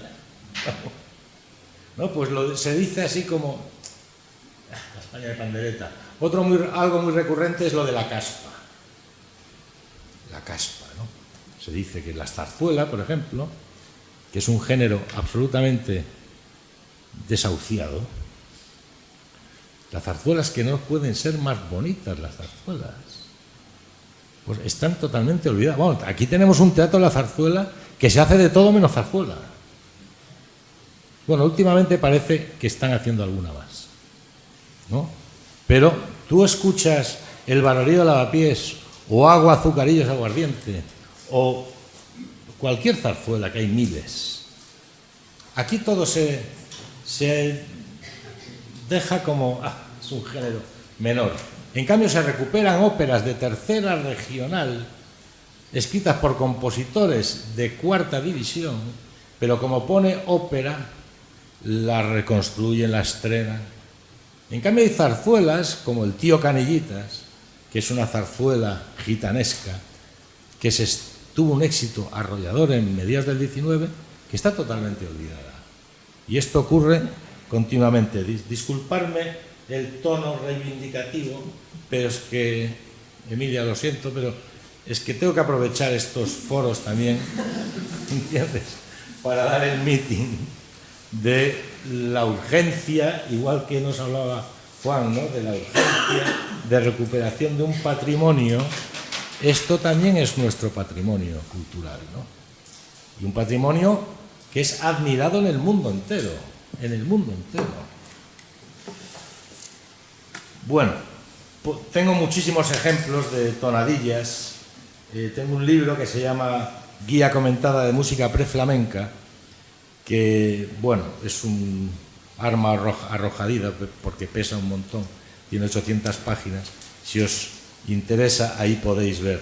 Y en mi página web de flamencopolis.com también encontraréis muchos ejemplos. Ya que quiero concluir, porque vamos así un poquito de tiempo, con algunas zarzuelas. Por ejemplo, La tabernera del puerto, conocéis, eres alta y hermosa como tu madre morena Salado, ¿no? Eso es muy conocida.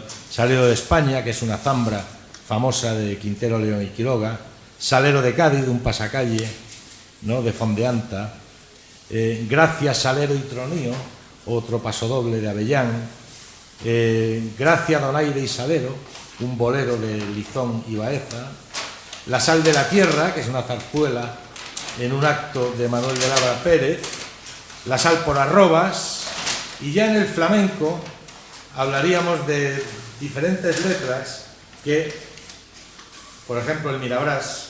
En el Mirabrás hay un pregón que dice: véngase a mi puesto hermosa, no se vaya usted salero.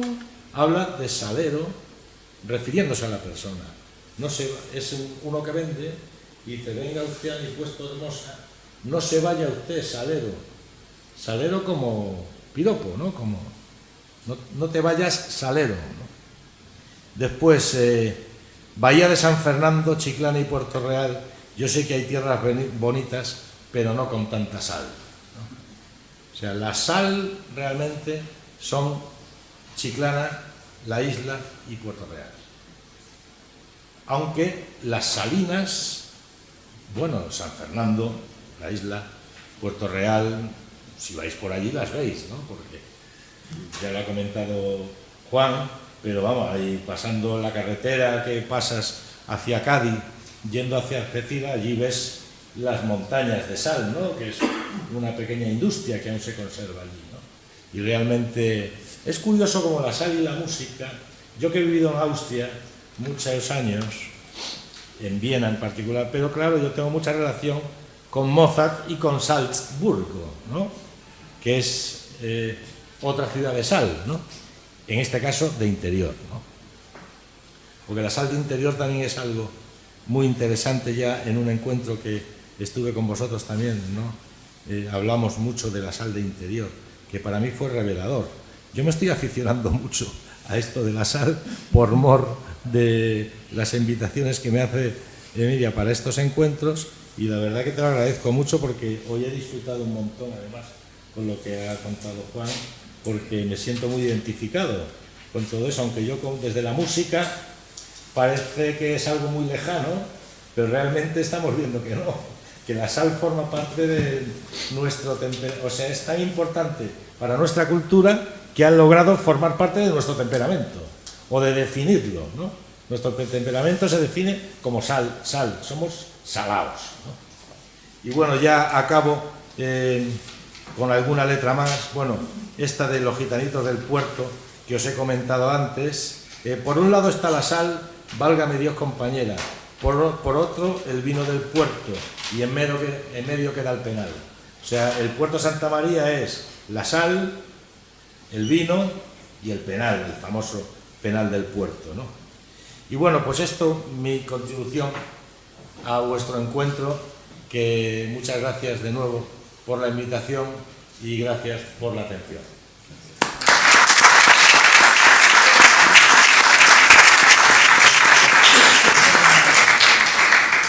Pues muchísimas gracias a los ponentes, muy interesante vuestras sesiones. Yo, como reflexión general, fijaros lo que voy a decir, hablaría de mucha pasión en esta sala, hablaría más que de ciencia, de cultura.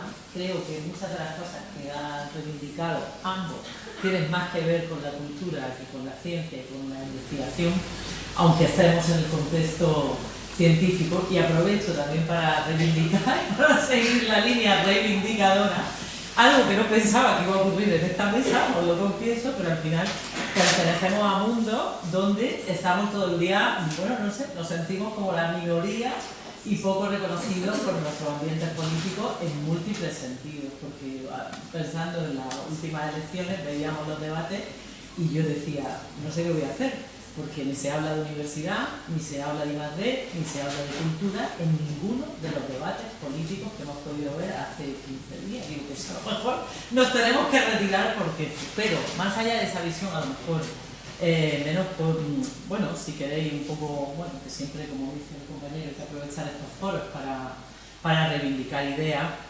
Yo creo que iniciativas como esta, pues las tenemos que ver de una forma más proactiva, más positiva, y que representan oportunidades para, bueno, construir red, que me parece que también, vamos, esa propuesta que tenéis ahí, y dar a entender que todas las partes son importantes, ¿no? Que creo que es lo que esta mesa todo el día quiere reflejar. Es decir, que el territorio es solo territorio no vale, que la comunidad es clave en todo esto, como en todo lo que tiene que ver con cultura, pero que también aspectos más inmateriales, como puede ser la música, o bueno, otros valores del saber hacer o el cómo se hacen las cosas, pues creo que también tienen que estar muy considerados. Yo tengo algunas preguntas preparadas, pero me parece mucho más interesante que los compañeros del público, cosas que he pensado según os escuchaba, para preguntaros directamente, pero voy a pasar la voz al público, ¿no? Por si queréis preguntar a las personas que estáis aquí asistiendo y oyendo, ¿a qué les hacer? Hay una pregunta que creo que es mejor, ¿no? Y yo me reservo las mías, pues a ver. Buenos días. Sí, aquí. No sé si se oye o aplaudís.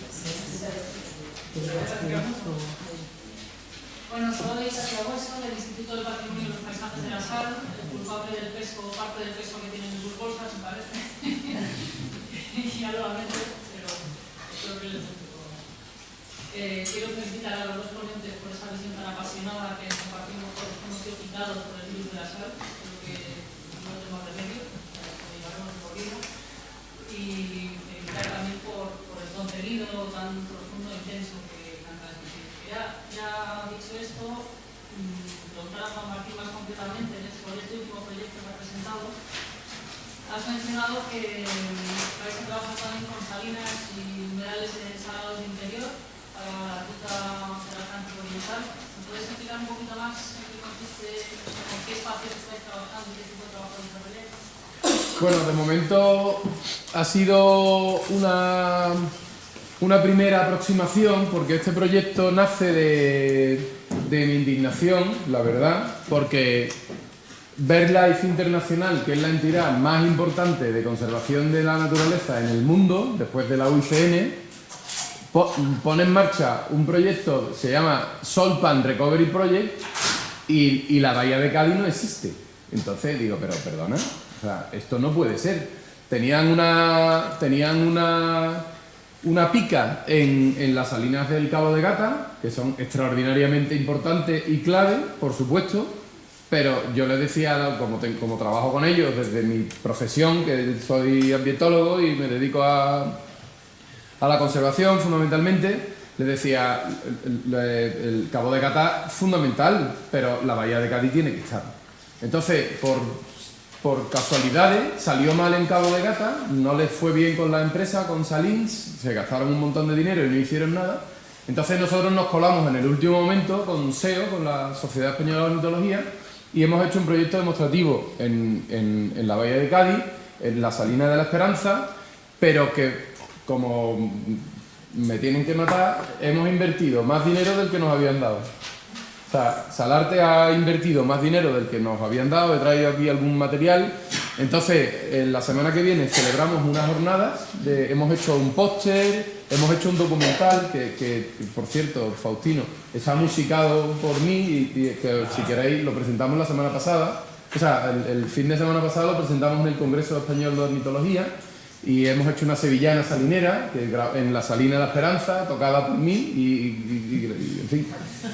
O sea, que todo, es verdad que todo está relacionado y todo está muy imbricado, ¿no? Entonces, te quiero decir, Katia, acabamos de empezar porque este proyecto en el que nos hemos metido en el último momento ha terminado, pero vienen ahora los holandeses y vienen gente de Menorca y vienen para ver cómo continuamos. Y yo, por supuesto, bueno, ahí realmente la verdad que pido disculpas porque no puse las salinas de Añana ni las vuestras de Burgos. En fin, sí puse Calblanque un poco ahí, Marchamalo con el amigo José Manuel, pero la funcionalidad ecológica es la misma. O sea, si estamos hablando de humedales, el título se llamaba Salinas y esteros, socioecosistemas que conectan vidas. Vale lo mismo la salina romana de Ituzi que la de Cabezo de la Sal, que la vuestra que las de Córdoba, de Cabeza Hortales, o sea, valen exactamente lo mismo, si me apuras un poco más, porque son islas dentro de un desierto de olivos que no tienen esa disponibilidad de agua, ¿no? Entonces, en definitiva, el proyecto está ahora vamos a empezar a rediseñar, y por supuesto contaremos contigo, que llevo 10 años sin conocerte y en la última semana nos vamos de 2 días. Y una de las cosas por las que me he bloqueado estar aquí es porque, de verdad, es muy importante lo que está ocurriendo hoy, así que hay que empezar a tejer redes. Gracias. Por ahí quieren preguntar. Sí.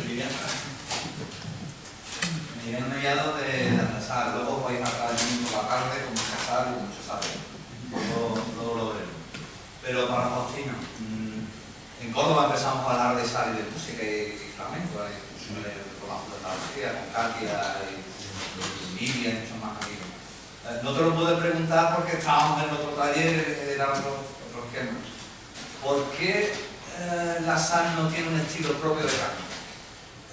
¿Por qué se habla de cantes de trilla, cuando hablamos de la campiña, del trigo, o los cantes de mina?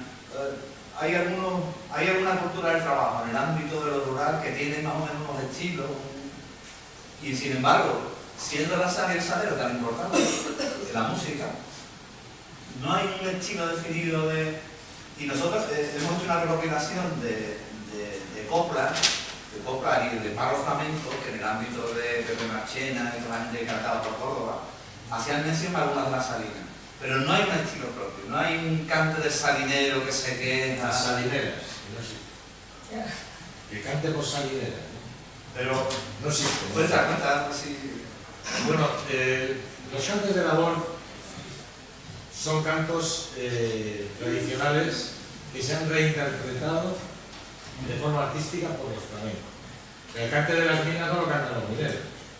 Tú no puedes cantar una taranta, que es un área de ópera, en una mina. Solo cantan los cantadores que le cantan a los mineros, que son los que descansan, se van al café y les gusta que les canten letras de su profesión. Claro, todo se ha dado la vuelta y parece que son los mineros los que cantan. Un minero, es más, un minero, si se puede ganar la vida cantando, no vuelve a la mina nunca más, ¿no? Entonces, bueno, digamos que ¿por qué no hay unas salineras? Yo lo achaco a que existe un género,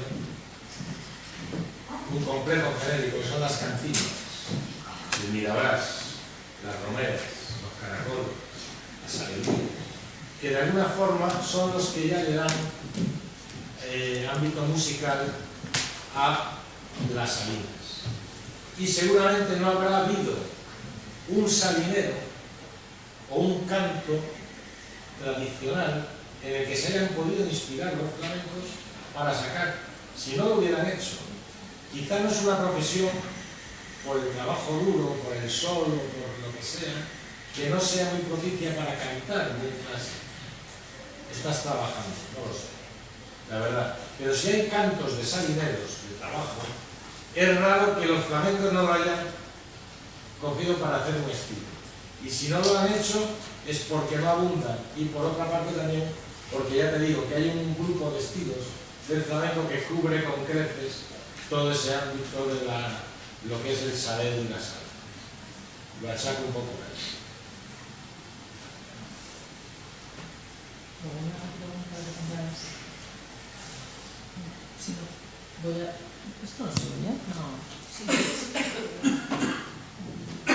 No. Bueno, yo creo que se oye bien. ¿Se nos oye bien? Ah, sí. Vale. Sí, en principio no... aprovechando ya que venimos con el compañero, voy a empezar, que también tengo alguna pregunta para ti. Me gustaría incidir un poco en lo relacionado con los gitanos.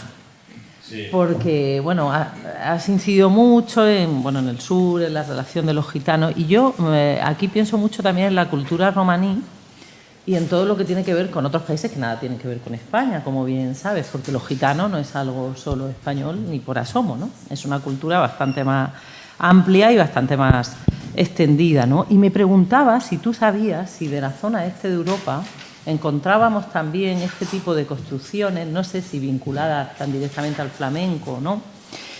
Con los temas de la sal, ¿no? Porque me parece que ahí hay una riqueza interesante, que no sé si hay una relación, sinceramente. Bueno, sí. El flamenco no tiene nada que ver con la cultura romaní. Porque, como he dicho antes, los gitanos flamencos son de 1000 razas. Entonces, cuando tú te juntas con los romanís de Rumanía, de Hungría, sobre todo de estos países, al final tienes que ponerte a tocar por tangos. ¿Por qué? Porque es tan internacional que es un género americano en el que todo el mundo se entiende. Entonces, cuando se han intentado hacer estos acercamientos con las culturas romanís, los flamencos no se han entendido más allá de hacer cosas o del virtuosismo propio de los romanís, ¿no? Que sí es verdad que son gente, en la música húngara se aprecia mucho, en la turca también, que son virtuosos, ¿no? Como tocan el acordeón, como bailan. Ahí sí se pueden ver puntos en común. Pero el tema de la sal lo desconozco en esos casos porque no conozco la música gitana europea lo suficiente como para poderte decir si está relacionada con Salinas. Lo que sí está claro es que la música salada española es más española que gitana, en ese sentido. Porque muchas veces se dice, los flamencos son árabes, judíos, gitanos, negros. Y yo siempre digo, ¿y los blancos? ¿Y los payos no hicieron nada?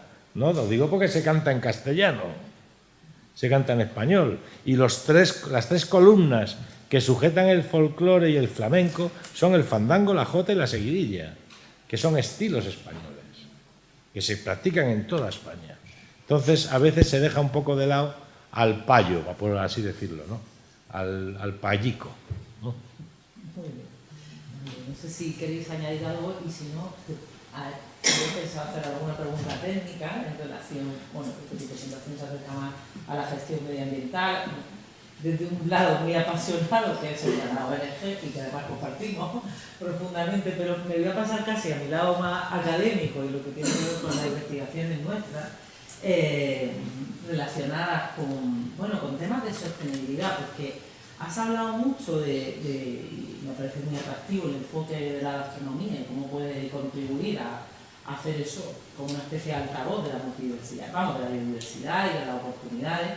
Y me preguntaba si no, pues casi seguro que sí, pero quizás incidir un poco en no sé, si habéis hecho o construido algún tipo de modelo donde podáis ver la evolución a través de indicadores o, si quieres, la evaluación un poco de cómo toda estrategia, que tú has mostrado también, la recuperación de espacios, cuánto es sostenible, es en el tiempo toda la estrategia que estáis desarrollando, o cuáles son los parámetros que estáis utilizando para ver, no sé, de aquí a, porque esto lleváis como 10 años, ¿no? 10, 15 años más.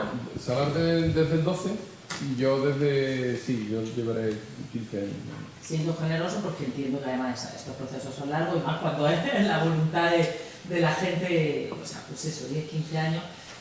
¿Cuáles son las expectativas de aquí a 20, 25 años y sobre todo cómo vaya a seguir defendiendo en lo que a mí me has convencido, que es la gastronomía, que es esto, todo el modelo de reflexión sobre estos espacios, la oportunidad de conservación, yo también la veo, pero también sé que, que eso se nos pasa de moda o o ya no nos ocupamos de estos temas, o no sé cuánto con temas tan importantes habéis reflexionado en relación, no sé, a intereses o políticas públicas generales como puede ser el cambio climático, ¿no? Que ahora lo tenemos tan encima, o esos aspectos, cómo se puede relacionar y cómo pensáis vosotros validarlo, porque yo creo que ahí, bueno, pues no sé, son temas de gestión muy interesantes, ¿no? Y a mí me gustaría conocer tu opinión y qué habéis desarrollado en esa línea.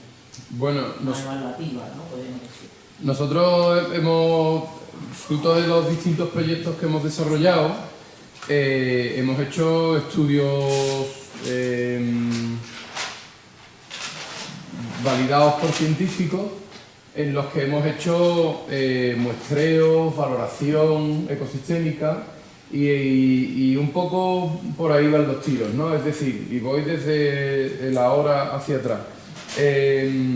Nosotros, uno de los objetivos de la salina que está recién restaurada de San José, al lado del molino de mareas del Caño, en la poniente, uno de los objetivos que tiene Ángel precisamente es ese, o sea, cuantificar negro sobre blanco cuánto cuesta una salina, cuánto cuesta mantenerla, cuánto podemos aprovechar, cuánto cuestan las nóminas, porque solo desde un punto de vista moderno o empresarial, si me apuras, somos capaces de garantizar esa sostenibilidad, porque como bien dice, Salarte es una entidad voluntaria, o sea, yo no he cobrado en mi vida de Salarte, pero si vas a la carpeta mía del ordenador de Salarte, o sea, hay miles de documentos, es una cosa extraordinaria, pero depende de que yo tenga tiempo, de que pueda o de que... Entonces, eso no es sostenible y lo ponemos de manifiesto en el mini documental que hemos hecho, que si queréis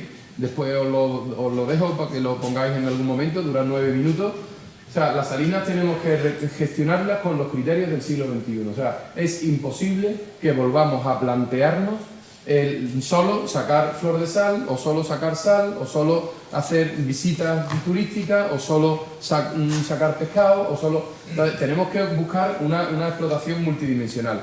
Y en ese sentido, nosotros en la isla en la Covacha, la salina de la Covacha, una de las fotos que puse al principio, estuvimos durante 2 años, que fue la primera vez que la Junta nos dio ese sitio de zona de reserva donde todo está prohibido, y yo le dije, porque nos la pidieron a nosotros, la Junta nos dijo, por favor Juan, tú que tienes experiencia, puedes coger esa salina, puedes... Entonces yo solo le puse como condición que tenía que meter en la ecuación a los machacas, es decir, a los salineros, es decir, a los mariscadores.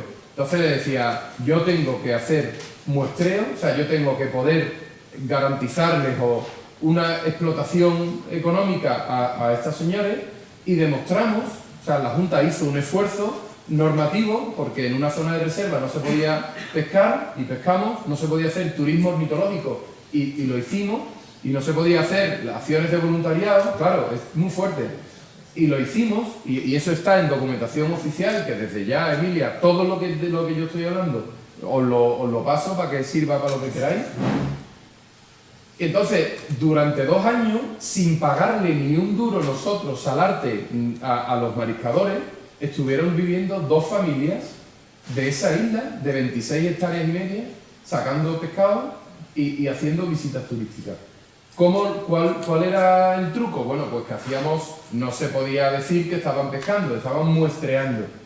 Pero en el muestreo, que era diario, y tengo una diapositiva por ahí preciosa, en unas hojas de papel, del 1 al 30, del 1 al 29, del 1 al 28, dependiendo de los meses, nos sacaban cuánto habían cogido: 2 kilos de camarones, 4 kilos de ostiones, 2 kilos de zapatillas, tal. Todo eso se lo pasé a un instituto de investigación de la Junta de Andalucía, IFAPA, el Instituto de Formación Agraria y Pesquera, y sacamos esos servicios ecosistémicos. Y por supuesto, o sea, no solo ellos estuvieron allí, y es verdad, vamos, que durante esos 2 años vivieron 2 familias de una isla que estaba abandonada. Hicimos unas 80 visitas que había que cruzar en bote, y entraron como unas 700 personas, siempre en grupos de 5 personas, 6, pero 2 años. Y la valoración del pescado estaba, creo, en unos 18.000 euros al año, más o menos. Y después las visitas turísticas, que no cobrábamos nosotros, pero yo cobraba como Salarte y le pagábamos a los mariscadores. Entonces, tenemos que buscar esos rendimientos, esa pequeña... porque es posible. ¿Por qué es posible? Porque hay salinas que todavía están vivas, que lo están haciendo y que están aplicando ese modelo, ¿no? Y fíjate que yo, si me lo permitís, bueno, no sé si Emilia quiere... Los servicios apoyamos mucho. Sí, no, bueno, pues de esto yo solo añadir que aunque entiendo la variable económica y la material, que es muy importante también, porque si no es muy difícil hacerlo sostenible, viva también a una idea más, que yo creo que desde este seminario tenemos que defender. O sea, los indicadores no todo pasan por números, ¿no? O sea, por este aspecto que lo es, sino que quizás podemos también añadir otros indicadores de percepción por los habitantes, porque eso también es sostenible, ¿no? El hecho de que tengas una zona contaminada, llena de plástico, no sé, y de repente tengas un espacio recuperado, no es solo el que vive directamente o tiene que mantenerlo desde el punto de vista más práctico, que a lo mejor son los ejemplos de estas familias, que también, sino, o sea, cómo está percibiendo, yo pienso que habría que hacer estudios, la zona de Cádiz, o cómo los habitantes o las personas que estáis por allí disfrutáis esos espacios de otra manera, o cómo con aspectos culturales como los que se están viendo de la música. O sea, yo creo que también hay que un poco, no sé si reeducarnos todos entre indicadores, evaluación, sostenibilidad, no tiene que ver solo con números económicos, porcentajes de tal,